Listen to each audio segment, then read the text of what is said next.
Hi, I'm Meredith Bell, President of Performance Support Systems, and I'm here again with my good friend, Mark Goulston. Mark, I'm so excited to be talking to you again. And today, what I want to ask Mark about is what he's doing in a couple of areas. One, he has a wonderful podcast that I've become a huge fan of called Prison Letters. And it's a podcast where Mark reads one letter in each episode and talks about the situation that this particular person in prison has been experiencing, and gives guidance that to me is so neat because it isn't just about that individual, it's about all of us. And I think that's why those episodes resonate with me so much. So Mark, you want to tell us a little bit first about your podcast, and then we'll talk about this other area of work that you're focused on right now. Great. Well, the podcast, Prison Letters with Dr. Mark Goulston, I'm finally glad to be doing something with the hundreds of letters that I've received over the years. My first book was something called Get Out of Your Own Way, and it was published in 1996. If you do a search for self-help books on Amazon, it's been in the top 10 for the last 10 years. And it's found its way into prisons and jails. I don't know how. And so I get these letters from prisoners and inmates who say they've read the book. And the book has 40 self-defeating behaviors in it. So often prisoners will talk about the same self-defeating behaviors, such as getting angry and making things worse, getting involved with the wrong person, not learning from your mistakes. So what happens is the inmates who write me, they self-select something that they're working on. But what happens in Prison Letters, the podcast, is I read a letter and then I extemporaneously empathize with the letter. In fact, I don't really know what I'm going to say till after I finish reading the letter. And it goes into some amazing areas. Now, you had mentioned that you listened to the episode, Papa, Can You Hear Me? Yes, number 3. Number 3, and that was an episode where a young man, I believe he was in for burglary, and when he read Get Out of Your Own Way, there's a chapter having to do with parents, and he talked about going back to his cell where he cried and cried and cried. And so I then imagined, I put myself in his shoes, what it would be like doing a burglary of a home where I saw pictures of a happy family and a happy father. And I just empathized with just how angry I would feel if I was this inmate. And then what happened is that somehow led to some unfinished business with my own father, who died 20 plus years ago. And I've still been working on that a little bit. And so that had a life of its own. Another one, if you haven't heard it, that people found so much fascinating is Not Born to Hate. Mm. If you listen to that one, that's a keeper, because I read that, and what happens is, I think almost out of the gate, and this is a inmate dealing with anger, a lot of anger, and so just as I begin my spontaneous remarks, I imagine I'm a newborn, and that a few hours ago, everything was hunky-dory. I was warm, I was fed, and now I'm in the cold world. And of course, I can't see. And what I'm feeling is, geez, I hear people yelling. God, everything felt so safe just a few hours ago. What is all this thing? So you go from feeling safe into a cold, cruel world, literally. And then I think I talk a little bit more. And then I believe I then say that, well, now I'm a couple months old. Oh, I'm actually laying eyes on my mother for the first time. Oh, let me see what she's saying to me. Oh, she's yelling at me. What's she saying? She's saying, would you put the nipple in your mouth? You know? And I'm saying, well, if you wouldn't put it in my eye, maybe we'd get it right. And then, gee, this is what I was born into. Oh, and there seems to be a man behind. Oh, that must be my dad. There's a man behind her. Oh, what's she saying to him? Can you get up in the middle of the night and feed this thing? Wow. I'm helpless. This is what I was born into. I'm born into being a burden. What's that all about? And so that's just sort of a teaser on that one. And again, I never really know what I'm going to talk about. And so people like Meredith find that fascinating. Some people say it's mesmerizing, but I hope you'll check it out because they each have sort of a life of their own. Well, they do. They're not like any other podcast people will listen to because you are being extemporaneous. And to me, that's one of the great appeals of it, because you're speaking from the heart, and you've got so much wisdom accumulated over the years with all your work as a psychiatrist with patients and then with corporate clients around the world. You've really seen it, just about seen it all, I would think. So you're drawing from all of that and just expressing such important, to me, truths about life and about how we can move past some of those issues that have burdened us over the years, to let go so we can live more fully. To me, that's the message of hope that you convey in all of this. And the fact that you're willing to be vulnerable and open about your own struggles, your own journey, I think makes you very relatable and makes listening to them even more compelling. So yes, I encourage everyone to listen to those.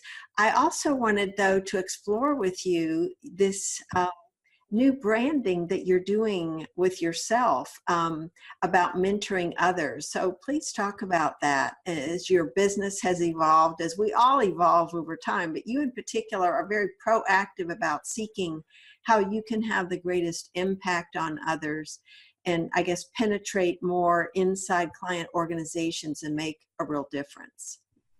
So what I've discovered, and it's been a long and painful journey, is I've often had what people needed but nobody wanted.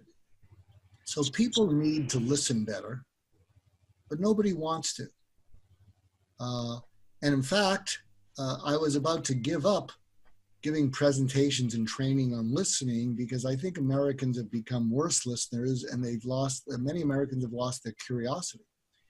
And I was about to just switch into something else, and then I got a call to do a training to the Russian government, the Russian Federation. So I'm going to Moscow in a few weeks to do a full day training to members of the Russian Federation on listening, because my book in Russian, in the Russian translation for Just Listen, is called I Hear You Through and Through, which I love more than Just Listen.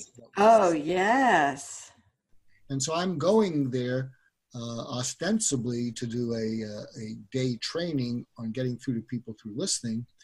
But what they don't know yet, and if they hear this, they'll get sort of a surprise, I'm not really training them in listening. What I'm doing is I'm teaching them how to mentor. And so my new brand is teaching mentoring around the world. It'll be starting in full form in Moscow on October 16th. And what I've discovered about mentoring is it's different than managing and coaching. What I discovered, and again, these are just distinctions that you may disagree with me, and it's just my point of view, but I think what a manager is about is a manager is there to hold people accountable. You know, you set a certain goal, deadlines, and you have to stay on top of them to keep people accountable.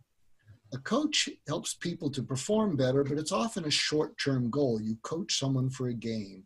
You coach someone for the World Series. You coach someone for the next quarter. And but in both cases, whether you're managing or coaching, you're focusing on getting the person to do what's best for the company or organization. Mentoring is different. The way I see mentoring is what you're focusing on is the future of the person you're coaching, which is and it's long lasting. And what I've also discovered is that when people talk about their managers or their coaches, you know, they're often at best mildly enthusiastic. Oh yeah, I had a good coach, and you know, we won some games with him or her. No, my manager was you know, really cracked the whip, but we really were accountable and we were a good group. But when people talk about their mentors, they pause they remember their mentors. And what I'm discovering is what they remember about their mentors. And I know a lot of top people. I'll say to them, you think your mentor loved you because it's clear you love them? And many times the people I'm talking to will sort of smile, they get a little embarrassed, and then they'll say, absolutely. And in fact, and I think I feel excited about this because of everything I've done a lot of things. I think the thing that I am most qualified to do is to teach mentoring, because I've had 7 mentors, they've all passed away. And I mentor 35 people now at various frequencies around the world. And I'll tell you something also, that what mentors do is, at least my mentors, the 7 who passed away, they believed in me when I didn't. They saw a future for me when I didn't. And when I fell down, they lifted me up and supported me, not just with strategies and tactics, but with love. And in fact, my last mentor was a fellow named Warren Bennis. If you know anything about leadership in America will know that name. Probably associated, he may have been the pioneer in the study of leadership. And he died a few years ago, and there's not a day that goes by when I don't think of him. And actually, a year after he died, I wrote an initial tribute when he died, July 31st, 2014. But on July 14, 2015, I had sort of an odd day, and I didn't know what was going on. And I realized it was the anniversary of Warren's death. As a psychotherapist, I know of things called anniversary reactions, the anniversary of a divorce, cancer, death. But I had never personally experienced it. But on this day I did. And so I wrote something, it's at the Huffington Post. And what I wrote is that there's an opportunity for mentors that not all mentors take advantage of. And what I realized was going on with Warren is I thought the fact that he respected me and believed me was what helped me. But what I discovered really helped me is that he enjoyed me. Mm-hmm. I saw him, this person who everyone looked up to, I put a smile on his face. I wasn't a burden. And it had nothing to do with what we were going to talk about. And what I wrote about in that 1 year after he died tribute is that healed something in me. Because there's a part of me, and I won't bore you with the background, that often has felt like if I needed anything, that I was kind of burdensome to the people above me. And so I've tried my whole life not to burden people. Probably one of the reasons why I have trouble asking for help is, to me, when I ask for help, it's like I'm burdening someone. But what I wrote about in this was this great opportunity that mentors have, that if they could lean into a loving quality and an enjoying quality, they will heal the people they mentor. I love that, Mark.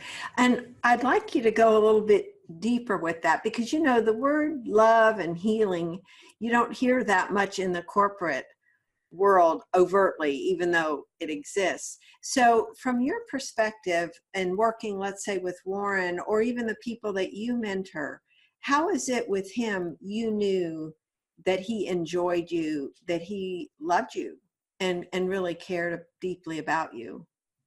Well, part of it is a lot of people felt loved by Warren. I mean, you can go to the video of the memorial ceremony to him on Vimeo. I think if you look at USC Memorial Tribute to Warren Bennis, you will see the tributes. I mean, David Gergen gets emotional. You never see David Gergen get emotional. No. And people are just speaking about knowing him. And plus, he had he was perfectly comfortable when he'd write you, he'd email you, he'd end it with much love. So he just sort of say it, but I think he sort of meant it. And I've taken to doing that. And I think probably after this, you're going to be receiving those things also from me. And I think really what it is it's, there was no withholding of fondness. It was an unconditional fondness. And so now some of it is, since I put a smile on his face when we'd see each other, we probably both loved the way each of us felt. So did we love the other person, or we loved how it felt to be enjoyed by the other person? Heck, I don't know. But, and so when I express it, as I do with many of my mentees, I really mean it. I also know, I think when I express it, I have a sense sometimes with the people I express it to, that they don't hear it that often. And so if I have the ability or opportunity to say the word, and I sincerely mean it, but often, because I'm reasonably empathic, I can sometimes pick up, I'll bet there's not a lot of people that tell this person they love them. Mm-hmm. And they're good people. Well, as I'm listening to you talk, I'm realizing there are ways that we can be, I guess, a mentor in the moment with someone else.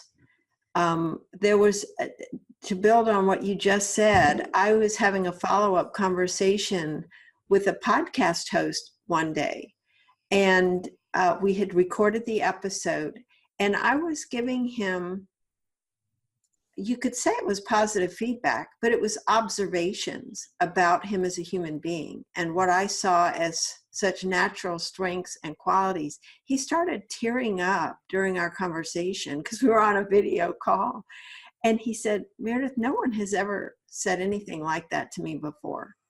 And this is not a young man, but what you're talking about, I think, is a need all human beings have to be affirmed. And you're so skilled at that, the listening into someone else and being able to really be where they are at that moment. But I think there are opportunities that we have in a lot of different situations if we are just aware of them. The other situation I was thinking of as I was listening to you is parent and child. How often does the parent just, say, I love you to the child? Is that just part of the natural way of interacting, or do they withhold it until the child does something they actually approve of? And I think all those conditional kinds of statements are what give psychiatrists the amount of business they get later on in life, because the parents are doing the best they can, but they don't realize sometimes the opportunities they have to do exactly what you're saying, being a mentor to their kids. Well, sometimes parents, they're so anxious, feeling responsible for their children, and that anxiety gets the better of them. So sometimes they're so anxious, they don't say it. I actually, in an upcoming blog, I'm going to make the parallel between leaders and grandparents and parents and managers, because leaders often can say, I love my people. Well, it's because leaders don't have to manage the people. It's the managers who have to get performance out of their people. And so the leaders can come and say, the best thing we have is people, whereas the managers are the ones who have to squeeze accountability out of them. And that's true with grandparents and parents. A lot of times grandparents will say, the best thing that ever happened was my grandchildren because I wasn't responsible for them. And so sometimes being responsible can cause you to forget about loving people. But you just triggered a funny story that I want to share with you. I love your stories. Well, I am sort of an international person, and I'm the chief mentor at a company called China Foundations, which is in Shanghai and Beijing. And what China Foundations is about is that Fortune 500 companies will bring over 800 to 1,000 expat managers to come over to China to manage Chinese workers. And so logistics departments, logistics companies will bring over those expats, build towns, build schools, and they'll outsource the collaboration and cooperation to China Foundations. So get them to work together. And I'm the chief mentor. And one of the things that Preston Kuo, he's the CEO, said to me that I thought was funny. He said, you know, one of the misunderstandings between Americans and Chinese is the Americans will say to the Chinese, you never say to your family members that you love them. Chinese don't say, I love you, each other. And what the Chinese say is, well, we think you Americans say it too much. Because in China, we already know we love each other. So our way of saying we love you is, what do you want for dinner? Whereas you Americans, when you say it, it almost seems disingenuous. It's almost like you're saying, I love you, you know, when you're parting with someone. I mean, it almost sounds like you're hesitant to say it. You don't even lean into it. But we Chinese, we already know we love our kids. So we just say, what do you want to eat? And I thought, what a fascinating way to look at that topic. I wonder if that's really true across the country in China, not being as familiar with that culture. Now, I'm not sure. I'll have to check into it, but I know at least in those cities, maybe sophisticated cities, that's true. Something I'll share with you that I'm excited about going to Russia. What people have told me, because I'll be meeting with members of the Russian Federation in a big theater in Moscow, and people have said to me, don't smile, because Russians don't smile and they don't trust Americans when they do smile. And so I don't know if I'll give you a teaser, because this won't find its way to Russia probably. But one of the things I'm planning to do at the beginning is I'm going to look at people and what I'm going to say to them, I don't know if I'll do this, but if I do it, it'll either backfire or I'll make headlines. So imagine this, I'm going to be there in front of these people like this, and they're looking at me. And so I'm going to get up on stage and I'm going to look back at them. I'm going to pause and I'm going to say, I accept your apology. And they're going to go, what? And I'm going to say, I accept your apology. And they're going to look at each other. Who is this crazy American? And then what I'm going to say, but let me elaborate on this. People told me that when I come here to not smile too much, because Russians initially don't smile and they don't trust Americans who do smile. And what I realized is the reason you're not smiling is because I haven't earned your trust yet. And what I'm guessing is if I earn your trust by not doing anything to hurt any of you or take advantage of any of you or even sell to any of you, and then if I earn your trust that way, and then I earn your confidence by sharing information that will make your lives much better and you more successful.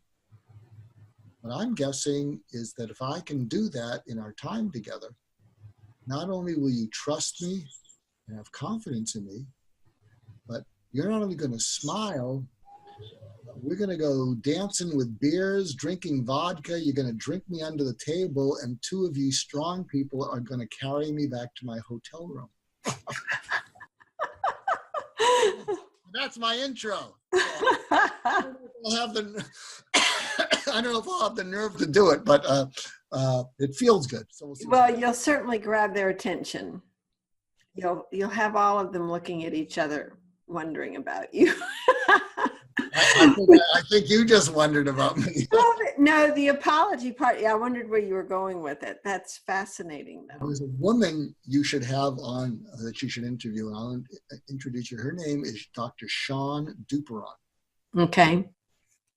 And she is the head of something called, I believe it's called the Forgive Project. and it was nominated for a Nobel Prize. She won 5 or 6 Emmy Awards for documentaries. I'll introduce you. And she gave me now my favorite quote, my current favorite quote. And I had 3 favorite quotes that for 25 years, no one could crack the top 3. And I'll tell you what those are, and then I'm going to tell you what her quote was. So one of my other 3 favorite quotes was, one was from a fellow named Wilfred Bion, who was a British psychoanalyst. And he said, the purest form of listening is to listen without memory or desire. Yes, I've heard you say that. It's awesome. Yeah, and what he means is when you listen to other people with memory, you have an old agenda that you're trying to plug people into. Or you listen with desire, you have a present or future agenda that's yours that you're trying to plug people into, but you're not listening to their agenda. And then a second quote I had was from a sports psychologist named Tim Galway, who started the Inner Game of Tennis, and he was the first sports psychologist. And when I do this with audiences, I say to them, I'm going to give you a quote that you've never heard of, but you're going to chuckle because you'll look at me like, I've heard of that. But let me give it to you. And so again, I'm setting the audience up. And I say, the quote is this: if you give a man a fish, you feed him for a day. So they're all looking like, oh, I know this. If you teach a man to fish, you feed him for a lifetime. So they're saying, oh, that's not new. And I said, well, you haven't heard the whole quote. But if you teach a man to learn, you feed him for a lifetime and he doesn't have to just eat fish. Isn't that great? That is great. So the other third one, and again, I'm gonna do better than these 3 things from what I learned from Dr. Sean. So the other one comes from a psychiatrist who was a bit of a mentor to mine, Dr. Milton Greenblatt. And he said, first we are children to our parents, then parents to our children, then parents to our parents, then children to our children. So that kind of sums it up. I mean, and my kids tell me that I must be ahead of the curve because I've been childish for 30 years. They tell me, whatever. But what I learned from Dr. Sean from the Forgive Project is she said, forgiveness is accepting the apology you will never receive. Oh, that is good. And so, and actually, I've been working on that a little bit with my dad. He died 20 some odd years ago. And my dad was a numbers person and good guy. But if I got a 90, he would say, you could do better. Well, if you're a numbers guy, you can do better if you get a 90. But because of needing some pat on the back, to me, that meant that what I had done wasn't good at all, that it was junk. And so there was a part of me that resented that because I think I wanted him to say, this is great. And so over the years lately, I've been accepting the apology I never got from him, which would be, I didn't say it wasn't great. I'm just saying it was a 90. You could have done better. I thought you were great. I've been proud of you. I've been amazed. If I was alive, I'd be amazed with what you did. I'm so proud that you're my son. And when he says that, I get a little choked up and I apologize back. And I say, in any ways that I've resented you, I'm sorry. You were a good dad. And I think I needed something that was there, but you just didn't know how to say it. This statement, forgiveness is accepting the apology you'll never receive. It's just, I think it's an amazing quote. Oh, it is. On so many levels. It's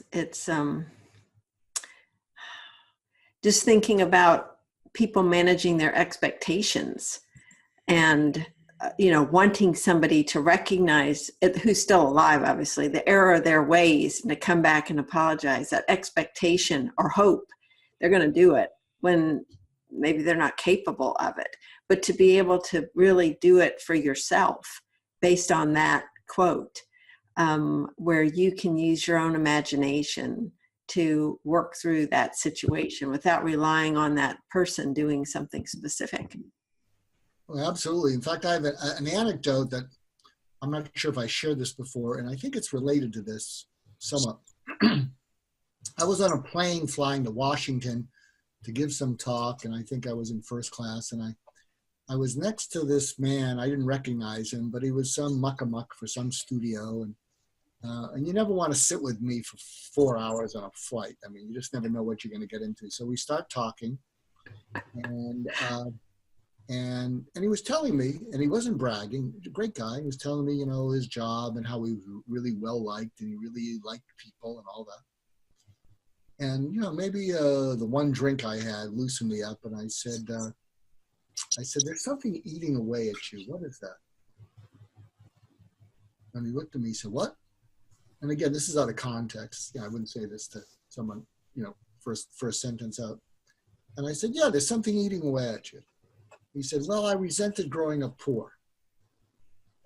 And I said, "Well, what was that about?" He said, "Well, my dad had a business and then it failed and he never got back on his feet and, we stayed poor." And I said, "Well, it probably contributed to your success."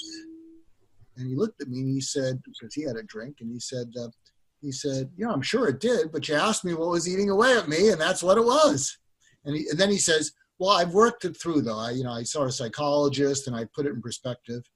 And I said, "I don't know that you really worked it through. Otherwise I wouldn't have picked it up." And then I said, I said, "Where are your parents?" He said, "Well, they live outside Washington. I grew up outside Washington, and they actually died and they're buried, outside there." And I said, and he was going there on business. I said, "I have a direct order to give you." And he's looking at me like, "You're giving me a direct order? I run studios?" I said, "Here, just stick with me, because I can be a little bit bold." And I said, "What I'd like you to do is I'd like you to go to the cemetery. I'd like you to go with a clean wet washcloth. I'd like you to wipe off the names of your mother and father. And I'd like you to apologize to your dad for holding a grudge against him for never getting back on his feet after the failed business, because he did the best he could. He didn't abuse you. And you know what it's like to have fear, and you've been holding it against him. And then I want you to clean off, his name and kiss the grave and leave." So, I mean, he's looking at me. I don't know if he's looking at me like, I'm crazy or whatever, but, we ended our flight.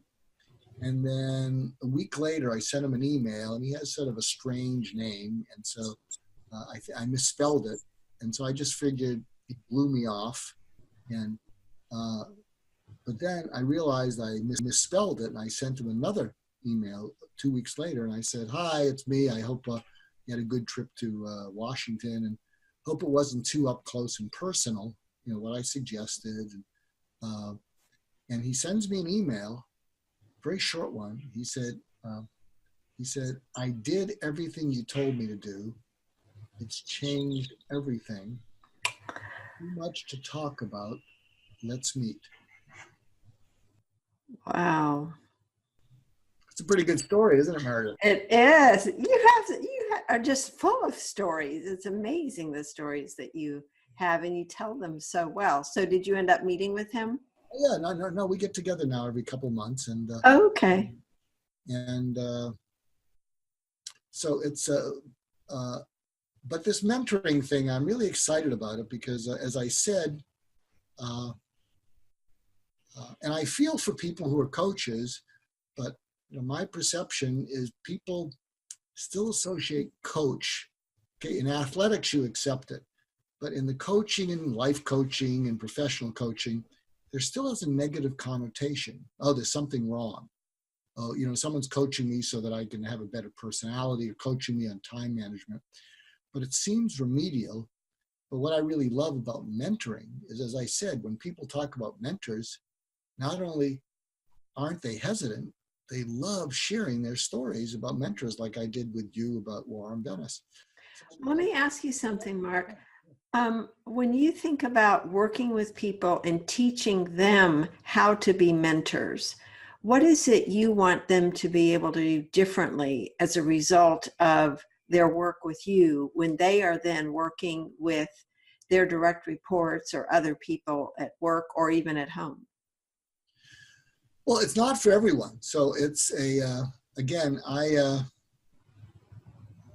often the way I'll set it up, and it goes very well, is if the CEO hasn't shared the story of his or her mentor and the experience, I'll ask him if he will share the story with his entire company. And often, that CEO will get vulnerable, they'll cry because they appreciate it. And so it's often a very good thing, and you tend to root for a CEO when he or she's just sounding so gracious and grateful. And then what I would say to the CEO is to then announce to managers or executives, how many of you would like to grow into being, for your people, what my mentor was to me, and I guess to a certain extent what I've tried to be for you. So it's only for people that really like the idea of growing into that. Mm-hmm. Because I don't do any remedial coaching anymore. It's too hard. Well, you know Dean Jackson, right? Dean always talks about, in a marketing perspective, speaking in a compelling way that draws the people to you that really want what you have, versus trying to convince people of what they should need or should want. And that is what I thought of when you were talking just then, the idea that you want people who resonate with what your purpose is, what you're trying to do in terms of this mentoring, not to convince them that they should, because you don't want people that are dragging their feet. They won't be effective mentors if they don't come to you with their hands up saying, yes, that's what I want to do and grow into. But when we were talking before, you mentioned the idea of this whole love, element to it. And I'd like to hear a little bit more about how you weave that into what you would hope these mentors that you teach do more effectively with the people around them. Well, look, I don't mean it in a sexual kind of love. It's maybe this is the way to explain it.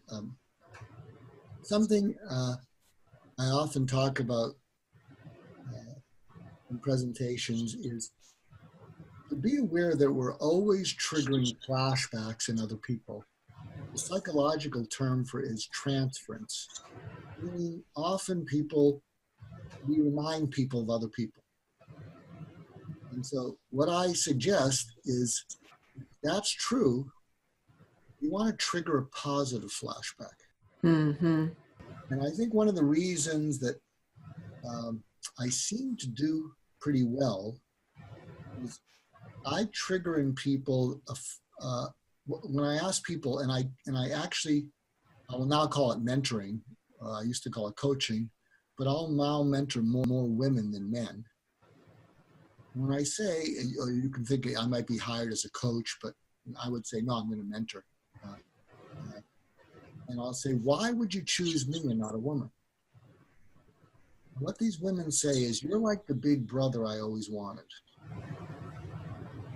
You're funny, you're smart, but you can hit me right between the eyes with something I may not want to hear, but I need to hear, and I will listen to it because it's laced with love. Mm-hmm. So it's that kind of love. Like, I feel that I'm fortunate and blessed. I have two older brothers, and I adore them. And now, because I'm not the youngest person in the world, and they're a little bit older, I've had to really teach them how to. At the end, I say, "I love you." This is very awkward, but now they say it. And but it's that kind of love, and I'm not even sure about in the workplace loving someone the way a parent would love a child. I think I have a problem with that because I think that would be too infantilizing. Oh, right. But I think the idea of defining love in a way, I care deeply about you, your success, your well-being as a person. And the other individual senses that. And, it reminds me of what you were saying with Warren Bennis, enjoying you. That's such a wonderful word, because how many of us can think of people that that would be the first word we would think of in terms of our relationship with them? Oh, that person really enjoys me. Because if you really think of the definition of that, you bring joy to that person.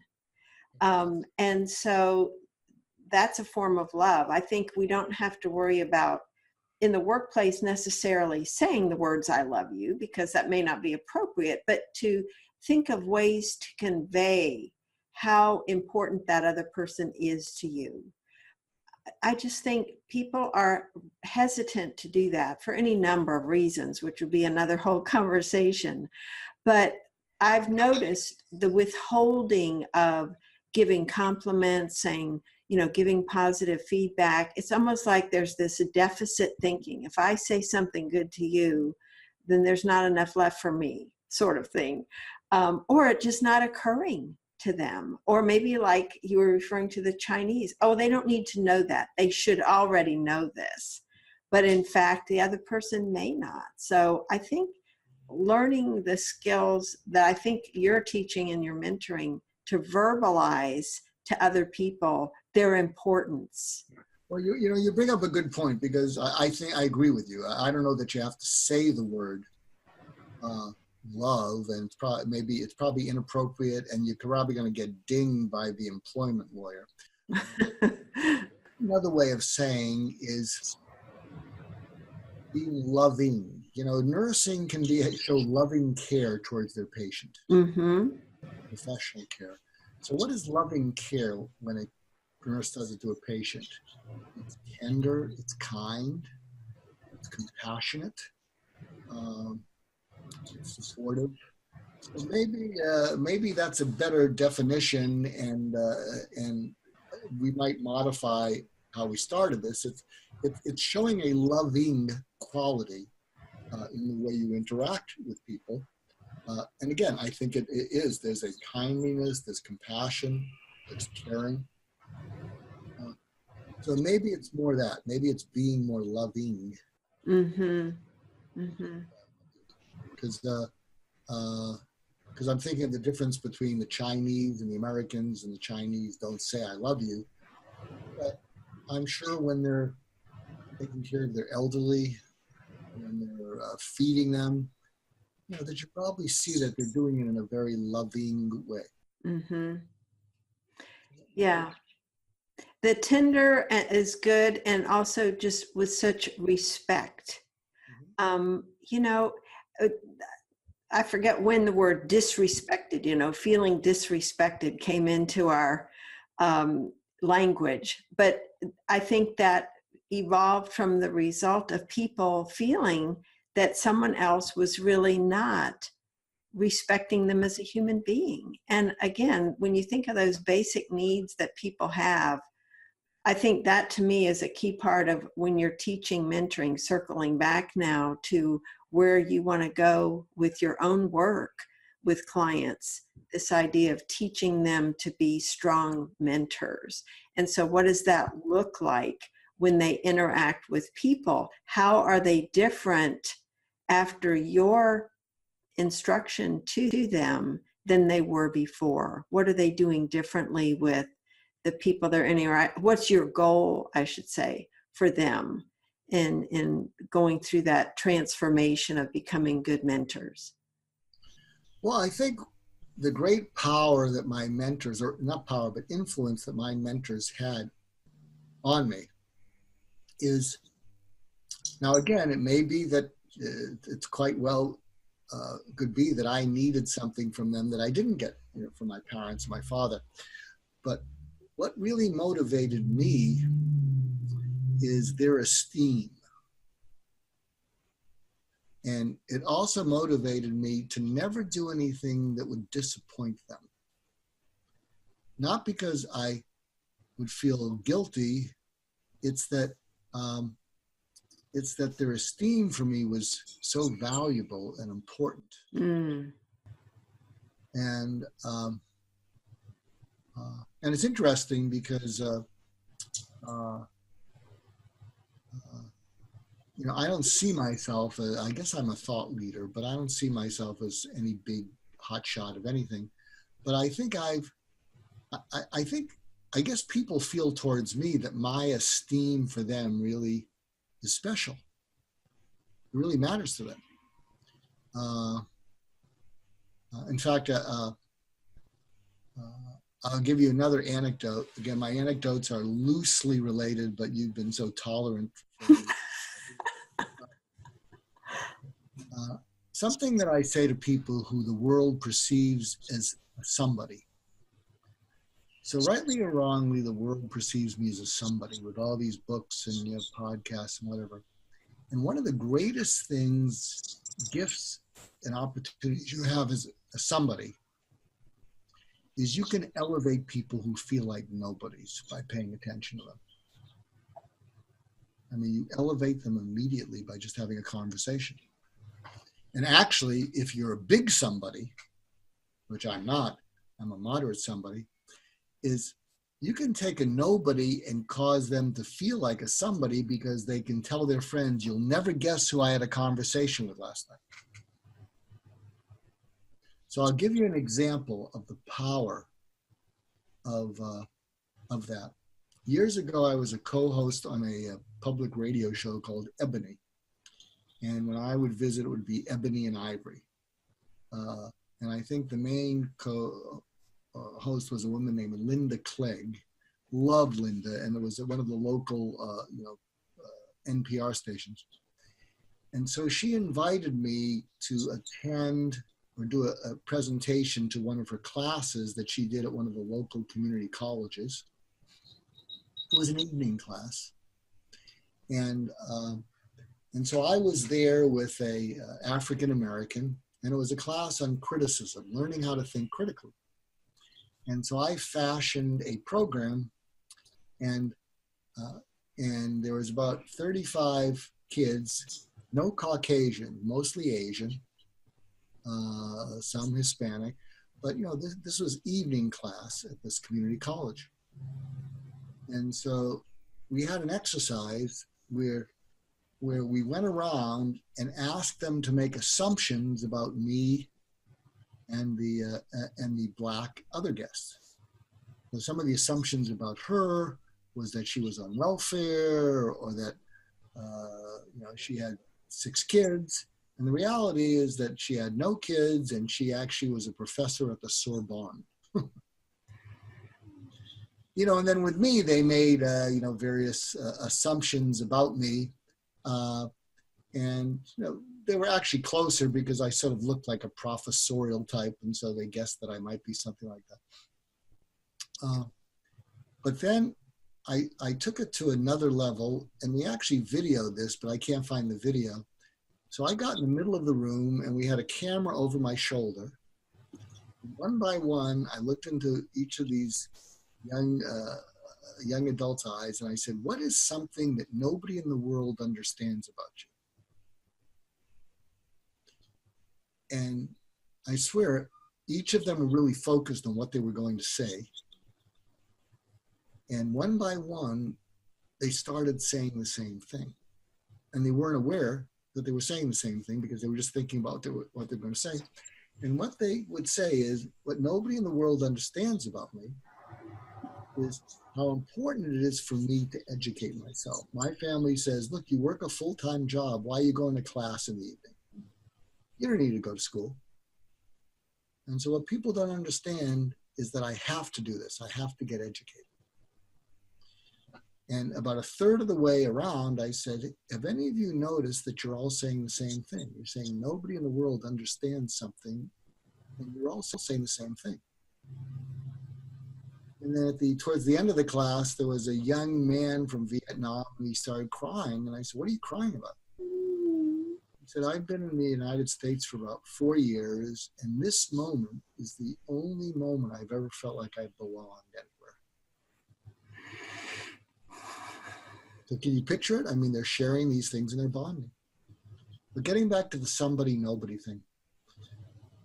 So Linda says to me and the other person, hey, there's some of these students who want to take you out for dinner.